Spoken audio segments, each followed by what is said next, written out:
Welcome to Rick Rack Ruby. I'm Laura Cluvo. Today we will be making this mini patchwork angel ornament. If you look closely, you can see the little squares that are pieced together to make her dress. But she's fun and easy, so let's get started. To make the mini patchwork angel, we'll start with some mini charm squares. These are 2.5 inches square, and we're going to cut them in half. So I just, let's do it this way. I set my ruler to 1 1/4 and just slice them in each direction.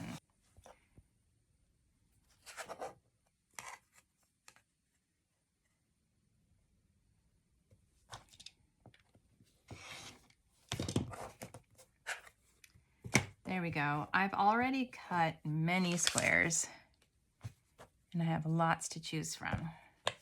I'm going with a white background and green and red patterns. A lot of this is from red dot green dash, but I have another one mixed in here. This is a 6 1/4 inch square of mid-weight fusible interfacing. I'm putting the fusible side up and I'm going to lay all these squares onto the interfacing, the fusible, 5 across and 5 down.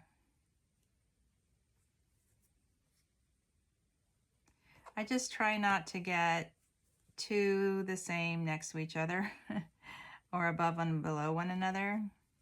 There's no real secret to it. If I have stripes, sometimes I'll put the stripes vertically and sometimes horizontally, just for a little bit of interest. It's okay if there's a little gap in between the squares. That won't matter because that's going to be caught in our seam allowance. Okay, I'll get this all organized and I'll be back. Here we go, 25 squares. Each square is 1 1/4 inch, and I've aligned them on the 6 1/4 inch fusible interfacing, and I fused the squares to the top. So now we're ready to begin. So first, I'm going to fold this over. I don't even really need to pin it, and I'm just going to sew a scant 1/4 inch seam allowance. Then I'll repeat for each one of these seams. So in between, that's why it doesn't matter if they're a little uneven or there's a little gap. This one has a gap right here. This has a gap. It doesn't really matter because we're going to seam them up, and the result is going to be a much smaller piece. So right now it's 6 1/4, but when we're done, it's going to be considerably smaller. All right, so I'm going to fold and stitch, and then I'll be back to show you what that looks like. There's my first seam. It's important, you can see right here is the stitching line.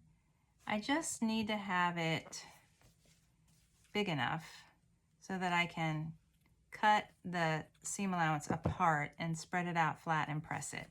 So I would say it's a little bit less than 1/4 inch, but you don't want to make it too small. So now I'm just going to repeat with these additional seams in this direction, and I'll be back. Here we go. Right now it looks like rectangles, and here's how it looks in the back. So I'm going to just take my little scissors. I love these scissors. Let's see, what are they called? Karen K. Buckley? I'm not sure, but I got them from Amazon and they're awesome. Okay, so I'm going to cut these open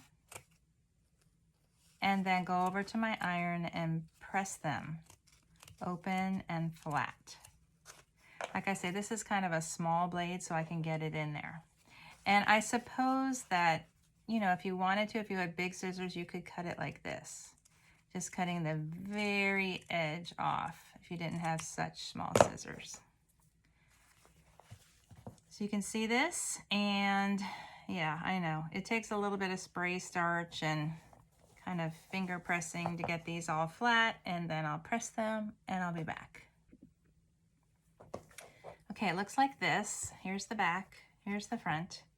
I press those seams open, and now I'm just going to fold these in this direction, sew, cut, and press.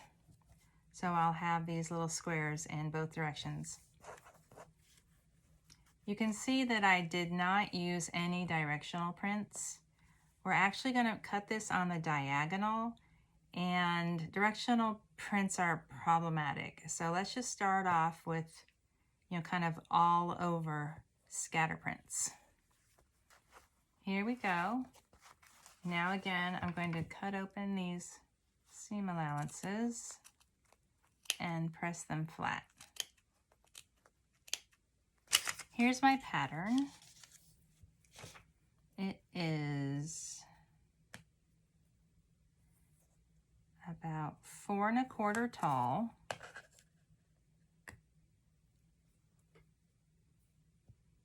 Two and 3/4 wide, and I just round it off the bottom, and the top is 3/4 when you fold it in half, so it's 1 1/2 when I open it, and I just drew the circle and sort of connected the top to the sides of the circle.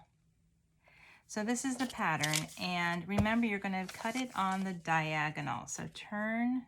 Oh, this is wonky. I want to show you this is wonky. I kind of like it like that. I don't think it really matters. It's a little bit more interesting. And then I realized that it's going to be covered up anyway by my heart applique. So when I set this on the diagonal like this, you can see that it barely fits, but there's a little bit of excess on the sides. And that gives you the option. If you would like, you can try it this way. You think, well, maybe this way would be better. Let's have a look, So you have options, but there is a certain amount of waste on the corners there. Okay, be sure to get up high enough so that you have, enough, like you don't want all seams right here. You want fabric up at the top edge. How does that look? Let's see. Okay, say I'm setting the fold of the center fold right along that diagonal line, and then I'll pin and cut it out, and I'll also cut out a backing. I'm going to use, I just have a little piece of it right here, but I have some, I'm going to use this fabric for the back.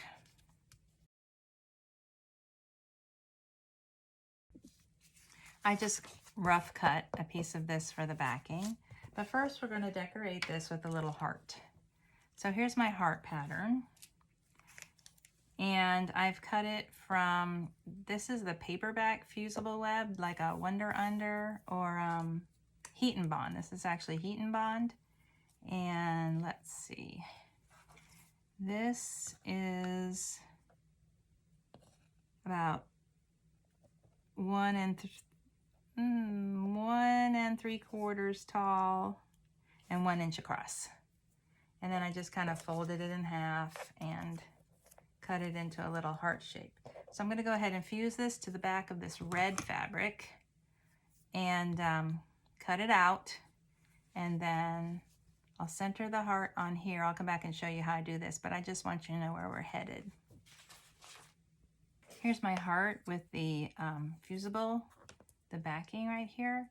I always find it easier to peel the backing if you sort of slice it first, kind of like a crack and peel name tag. And then it's a lot easier to peel off the backing than trying to get in between the edge. I'm going to iron this on to the front of the angel here. And I want to go pretty far down. The first one I made, I had it too far up, and then the top of the heart was kind of hidden by the lace collar. So I'm going to see this, there's this and this. Let's measure it.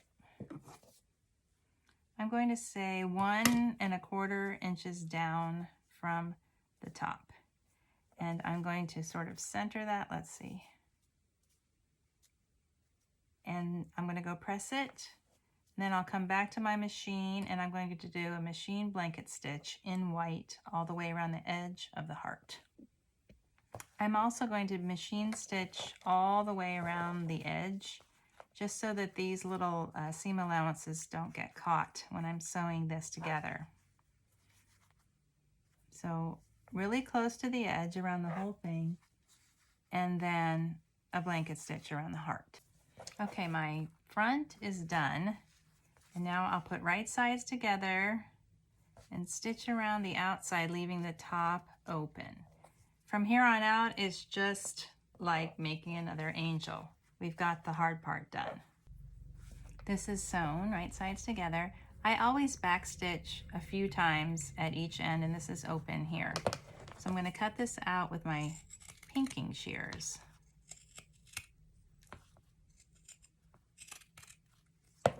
And I'll be back. Looks like this. Now I'll turn it right side out. I'm turning it through this top opening right here.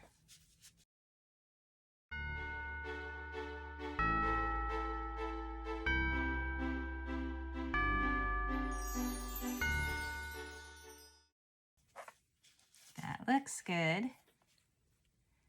So now I'm going to stuff this with Fiberfill, nice and firm. My angel body is all stuffed all the way to the top, and now I'm going to gather up this top opening. So I have a double strand of white quilting thread, and I'm just going to run a little gathering stitch along the top edge, about 1/4 of an inch down from the edge. All the way around, just stitching through one layer of fabric. Well, one layer of fabric.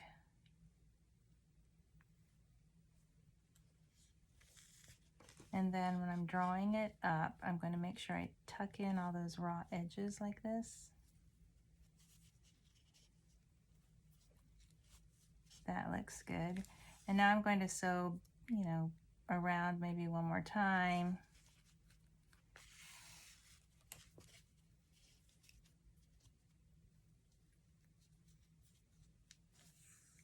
And back and forth.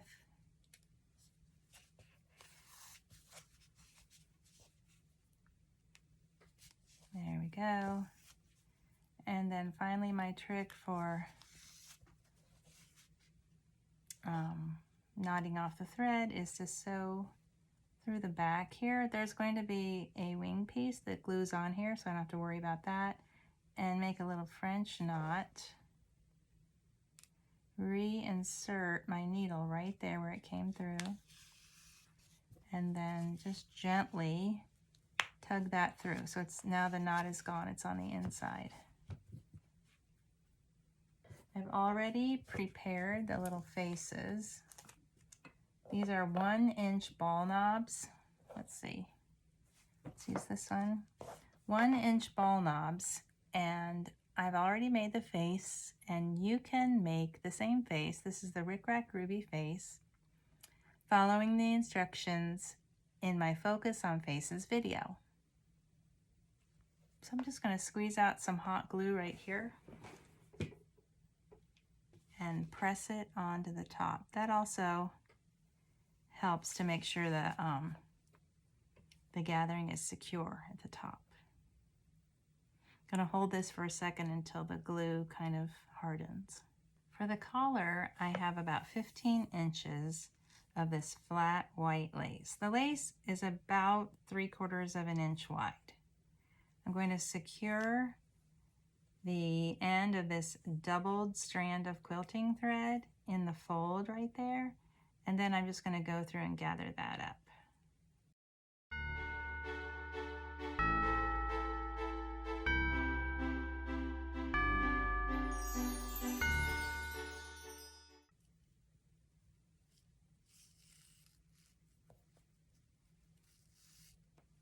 There we go.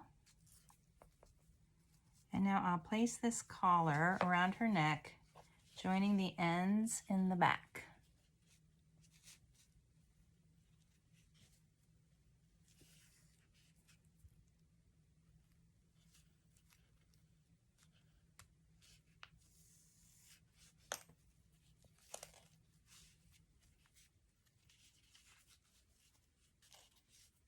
we go.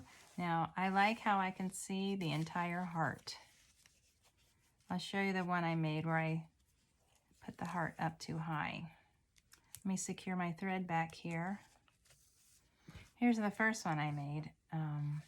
See how the collar kind of obscures the top of the heart? I didn't want that to happen again.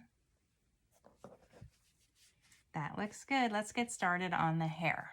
For this angel, I'm going to use 2 different kinds of yarn. This one is very thin and I don't know, maybe it's angora. It feels like angora. And then this one is thin loopy mohair.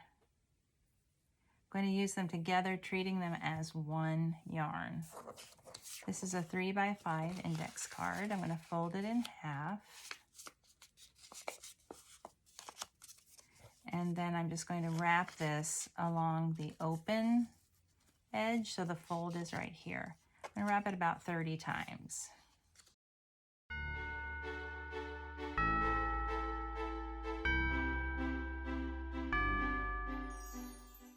So I'm just wrapping across the card one time and then back. And it did wind up being 30 times. And now on my sewing machine, I'm going to sew across these loops right through the card. This way, and then reverse, and then back again. So it goes 3 times through the center of these yarn loops. There we go. I've sewn through the center. And now I'm going to bend the center along that seam, and I'm going to remove the card. I'm kind of tearing it at the perforation. I'm making sure that that's a nice clean tear. That looks good. And I'm going to kind of stretch it out a little bit. Sometimes that isn't quite long enough. That looks perfect. Okay, now I'll squeeze some glue out from ear to ear across the top of the head. There you go. I have to work quickly, but I just want you to see. Then the center of this wig goes at the center top of her head. Then I'll squeeze out some more glue along the bottom here. And then I'll join the ends. And I'm just gluing always along the seam. Then I'm going to check and make sure I like the way that looks. That looks good, just that it's, you know, not covering her face. Now I have another doubled strand of quilting thread. And I'm drawing this hair up into a top knot on top of her head. I'm going to wrap this to secure and tie it.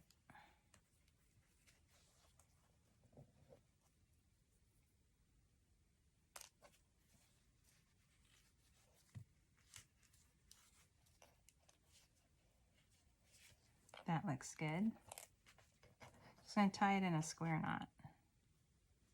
I still have my needle here because at this point I want to actually sew through the hair below the top knot. I'm sewing back and forth. I just don't want that thread to come off. And then I'll tie this again right here above the eye, because I know that's where I'm going to glue a bow. That looks good. Now I'll sew this baker's twine through her hair to form a hanging loop.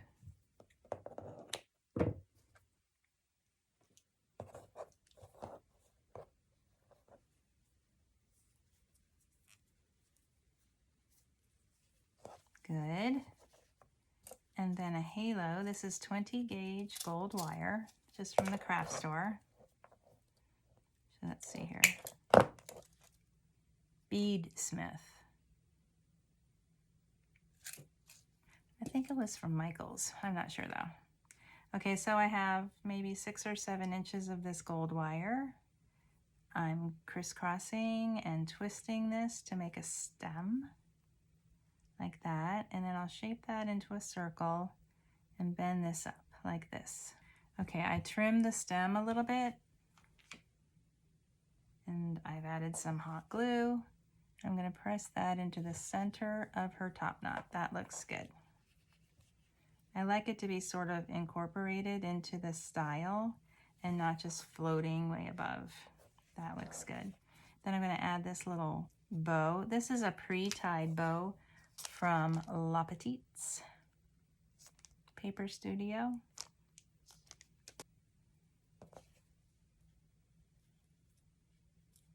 Great, now let's do the wings.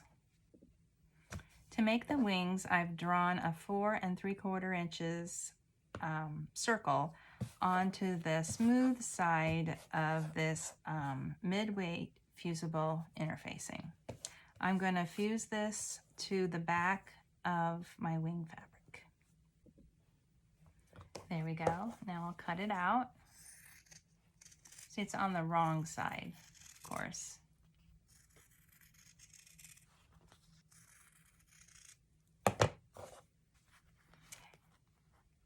And now I'm going to find the grain of the fabric, there it is, and fold this right sides together in half, just like that. Then I'll pin and stitch around this open edge all the way around, not leaving any opening. Now I'll cut this out with my pinking shears.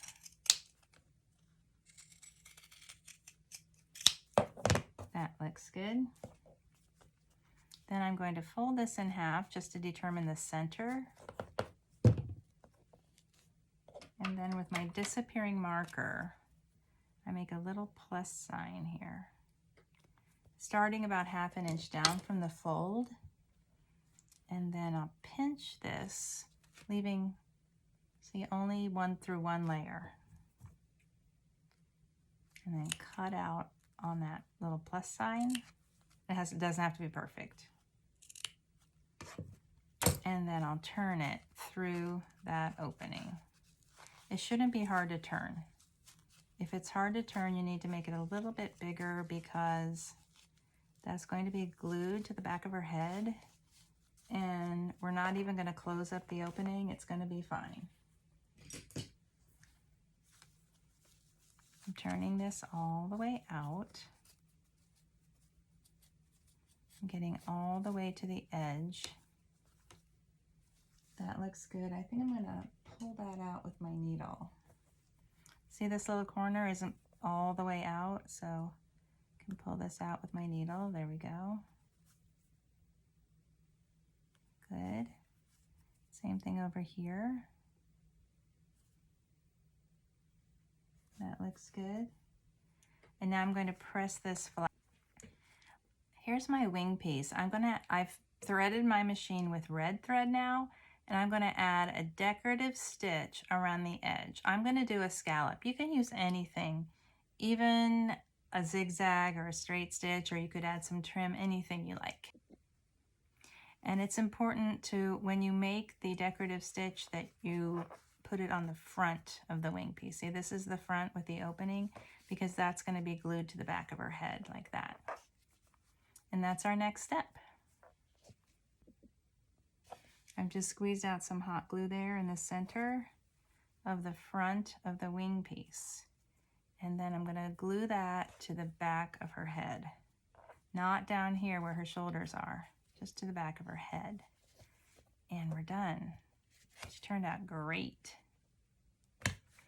Now, if you want to fussy cut, I've been into kind of fussy cutting lately and having little squares with little images. Just remember to place those images on the diagonal. I even made myself a little window template. This is just 1.25 inches. And just to remind myself that if I want to fussy cut, then I can trace and cut out anything I like. But I kind of like this look for now. Okay, and we're done. Now, of course, you can make this with any fabric that you like. You can do it with solids. You can do it with, you know, pastels, anything that you like. Just be careful of any directional fabric and remember to cut it out on the diagonal.